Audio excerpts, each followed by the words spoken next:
Welcome back, Tribe. Have one here from New York Times. The lifespan of loneliness. I feel loneliness in my chest. Just a heavy weight on your back. My career has isolated me. I don't have a partner. I don't have kids. Right after I got married, and people just fell away. As a single parent, I retired. My greatest fear is dying alone. It's a doozy loneliness. It's a bad one.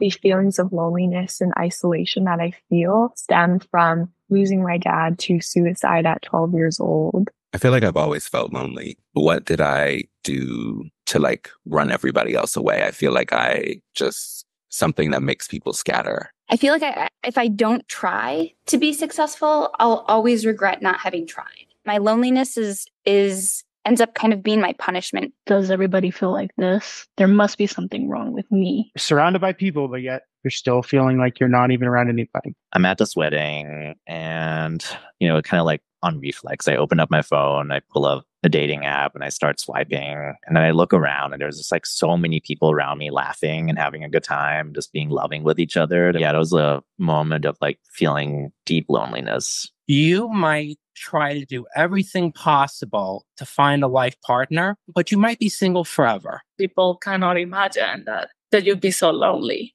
that you would dread Thanksgiving and thinking gosh, I'm not trying to get black pill on this, but Jesus, man, look, dude, all the tropes of the red pill are here. This guy, I'm not trying to single him out, but this guy saying you might die alone. Again, if you're not maxing out your wallet, if you don't live some form of extreme life, if you don't attain some extreme competency in something, you're not going to overcome his genetic rating. Average women are going to look at this guy and just immediately go, no, thank you. In the extremely competitive global dating market that we're in today, due to dating apps and social media in general, the man has been priced out of the market. He's outcompeted. And there's a message for women: never settle, ladies. Get your cake and the cherry on top. You deserve nothing less than 6'6", Chad Thunderstroke, blonde, blue-eyed, finance trust fund baby, yada, yada, yada. It is what it is, man. The market has gotten far more rough for the average man and just the average person in general. We're starting off with this guy. But women are feeling the loneliness too, not to the extent of men involuntarily being alone. Women just can't get a good connection because their partner requirements are too high. Men just can't get a good partner in general because no one wants to sleep with them. They're genetic waste in the duality of women's mating strategies. He might get a single mother of 3, 2 different baby daddies, overweight, all this shit. That's what he's forced to scrounge up. It is what it is. Obviously, he thinks of himself as deserving of something more than that. He's a good man, yada, yada, yada. And then you skip forward here and we got lonely 40s woman, the trend of the cat lady and boxed wine. She was probably pretty in her 20s, had a bunch of men, is still riding the high of those life experiences and those emotions. And she had everything at her fingertips. And her loneliness stems from the fact that, that was taken away from her. That power, you were gifted by nature, this power over men. And as she comes and she takes it away. And now you're in your 40s and you see the women that are half your age in their 20s relishing in that power that you used to have. So that's where their depression comes in. Because now when they want to say, I've gotten so much experience, I'm willing to settle down. And the men that were in my 20s giving me attention, if they could just give me attention right now in my 40s, I would settle down with them. No questions asked. I've grown so much. I've gotten so much more experience, thousands of miles of cock. And I know what I want now. I just want to be taken care of. It's too late. It's too late. Both of us are having our own struggles in the market underpinned by Mother Nature. That guy and his genetic potential, her and her bad decisions, and these are the consequences. And we each have extremes that we have to go through in order to find somebody when we're, with those handicaps, essentially. It's not fair, man. It'll never be fair. And the more you try to make this equitable stake in dating, the more you're going to drive people away. Dread Thanksgiving and thinking gosh, I hope somebody invites me. As a single parent, I feel like it's the most important and biggest thing I will ever do in life. And I just keep it to myself because there's no one to share it with. I decided deliberately not to have children while all my close friends decided the opposite. And as they were focusing more and more of their time on family life, I became deprioritized. Do you see? Dude, we're on the Department of Homeland Security for like male supremacy and shit. Think tanks are researching how to demonetize us, suppress the message. She literally just described the very thing I warned women about. I may do it in a crass method, but I'm telling you, ladies, if you prioritize career, all your girl boss Sex in the City little clique group will eventually, most of them will find men, or the ones that do at least, are going to prioritize the things that are most important to them, which is not you. Their husbands are more important than you. Their children are more important than you. Their families in overall are just more important than you. You will be deprioritized. You will be the invisible. Oh, that poor single lonely girl there. She's the friend group. She's the black sheep. That poor girl. She hasn't found a good guy yet. God, she's still in her 40s at clubs, getting drunk and pumped and dumped with her wild Tinder stories. Poor thing. As she's like cooking up something for her husband and her family, happy. She's needed. She's loved. Mommy, mommy, the kids hugging her, laughing, all that stuff. But if a man says it, we're going back 60 years, setting us back, patriarchal pig. But when a 40-year-old woman says this exact same thing, all of a sudden, it's the lifespan of loneliness. New York Times opinion piece. Injected in the mainstream.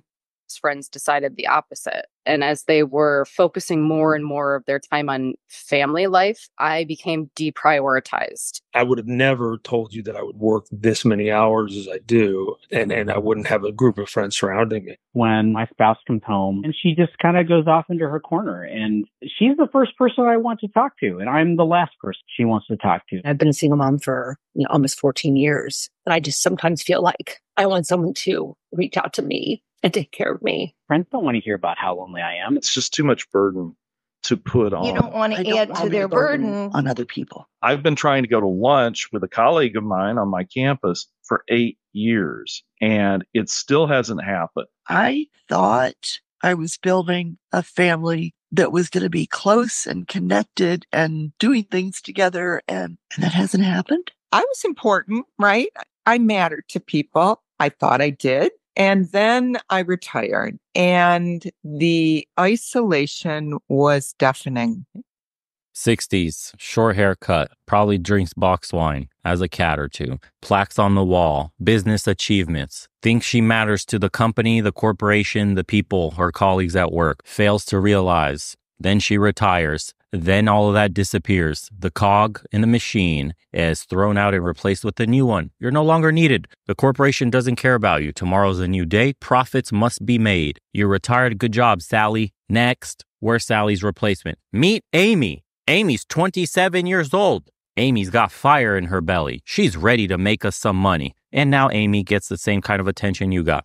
You could have been building a family. You could have had 3-4 kids. You could have had a loving husband. They would have never retired you. They would have needed you until your final breath. You would have been important to these people. You would have been surrounded by a strong safety net of your own kin. Everybody is your own blood here.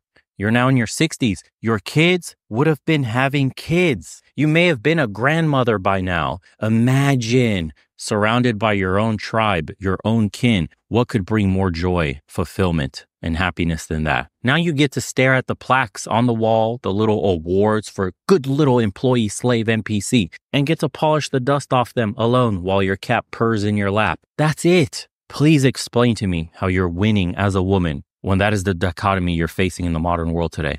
I was diagnosed with a very rare bone marrow cancer. I have had certain friends and family disappear from my life. Such a deep disappointment over those who abandon you. The experience of cross-dressing and keeping it secret marked me with loneliness during my entire life. You look at the time and you go, it's 3:00 and you have so much of your day.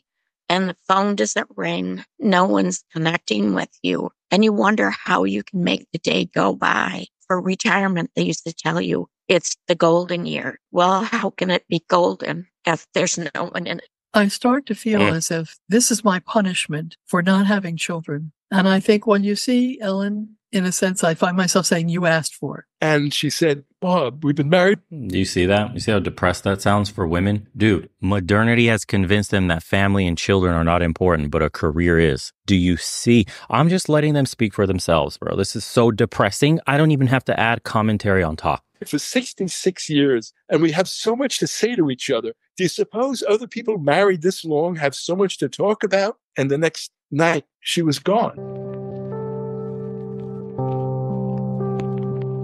Try to remember to pick up the phone. You have no idea how that unexpected phone call could change their day. It's the children saying, Dad, I love you, and how are you? And it's also a good friend saying, Bob, I don't like the sound of your voice. I'm coming over. We're going to talk. If I can get myself to pick up the phone and call somebody, somebody else will say, I'm feeling exactly the same way. And then, poof, you're part of the human race again. Notice the commonality? Friends, children. Friends, children. We're social animals. We're apes. Friends, children. Friends, children. Basically, friends and family, friends and family, friends and family. Maintain friends and family as much as you can. Family being first, friends being second. Have a strong social network. It makes you happier. It helps you live longer and a healthier life. Friends and family. What are the two things that we're most disconnected with today? Friends, family. Friends, family. How many people are getting married? Not many. How many people are having children? Not many. What is the mentality between men and women? Not pretty. How many friends are you having? If you're on the male side, not many anymore. We've been reduced down to digital friends where we get online on Xbox or PlayStation and we play with our friends. Those aren't deep bonds like the brotherhoods we used to build with one another in person. So we have no friends. We're consuming adult entertainment. The women have their fake friends for social media and acquaintances, all commenting, liking all their videos, all that shit, and it's meaningless. These people will come and go, poof, disappear out of your life. They're not real sisters. We're missing friends and family. Our communities are broken. We're prioritizing material possessions. The economics of everything is absolutely messed up. And while we're starving to death and the people at the top continue to get richer and richer, we've been bamboozled into pointing the finger at men and at women, at one another, at society, identity politics, red team, blue team, all this shit to distract you from the fact that your life is getting measurably worse every single day it goes on. Inflation keeps creeping up. Wages keep being stagnant. College costs keep increasing. Housing has a runaway out of control. You cannot afford it anymore. For the first time ever, your kids are dumber now than the previous generations. Education has gotten worse. Tribalism has gotten worse. Under Team Blue, under Team Red, society is degrading and getting worse. It's women's fault. It's men's fault. It's Republicans' fault. It's Democrats' fault. No, it's this rainbow hair kid's fault. No, it's that Marxist fault. It's the college woke teacher's fault. No, it's the conservative striking down abortion's fault. It's this fault. It's it. Everyone points a finger at somebody they're perceiving to be the problem when they're all in cahoots together, when they all vote along the same line that pads their pockets. Corporations are sitting fat with a cigar in their mouth going, I like this Republican and this Democrat, and here's some money for your campaign. Here's some super PACs. Here it is, Patriot Act. Here it is, Citizens United. Here it is, more shit that makes corporations all-encompassing power unbreakable. Hello, pleb. Do you enjoy the new world you're living in? Guess what? It's going to get worse, even for your children. Why? Because we keep pointing the finger at everybody else. Meanwhile, you're getting people that are going, something's wrong with the system. I feel alone. I feel disconnected.